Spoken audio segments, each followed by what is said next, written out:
सुरू केला पाहिजे।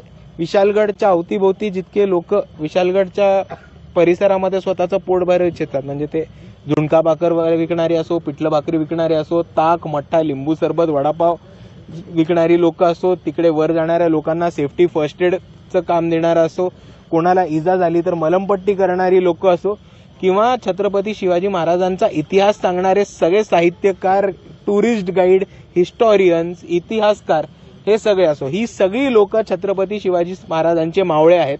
ते कोणत्याही धर्माचे असो, ते कोणत्याही जातीचे असो। आणि जर सरकार एका बाजूनी म्हणत असेल की हे अतिक्रमण आहे, तर ती कोर्टामध्ये केस चालू आहे, त्याच्यावरती कोर्ट एक पर्याय आणि कोर्ट त्याच्यावर निकाल देईलच। पण माझी सरकारला ही मागणी आहे की हे छत्रपती शिवाजी महाराजांचे मावळे जे गड किल्ले वाचवायचं काम करतात, तुम्ही अतिक्रमण म्हणून जर ह्यांना हक्कलपट्टी करणार असाल तर ह्या लोक जे छत्रपती शिवाजी महाराजांच्या गड किल्ल्यांची देखभाल करून स्वतःचं पोटपाण्याचं काम करतात, त्यांच्या उत्पन्नासाठी तुम्ही काय वेगळं केलेलं आहे हे सरकारने सांगावं। फक्त राज्यामध्ये आता लोकसभा विधानसभा झालेली आहे, आता सार्वजनिक निवडणुका ज्या आहेत, महापालिका असतील, जिल्हा परिषद येऊ घातल्या, वंचितची कशा पद्धतीने तयारी चालू आहे, काय सध्या?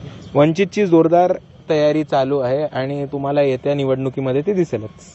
विशाळगडावर आपण जाणार आहे, पोलीस प्रशासनानं आपल्याला नोटीस काढली अशी एक चर्चा आहे। नाही, मला तरी अशी काही नोटीस नाही आली। ही चर्चा सोशल मीडिया व्हॉट्सअपवरती आहे, ती खरी कुठे झालेली नाहीये। पोलीस प्रशासनाने जर मला नोटीस काढली असती तर ते मला नक्कीच माहिती असतं, पण ही सगळी चर्चा खोटी। पोलिसांनी आपल्याला काही फोनवरून विनंती केलेली आहे नाही, काय सध्या मला पोलिसांकडनं किंवा कोणताही फोन आले नाहीये।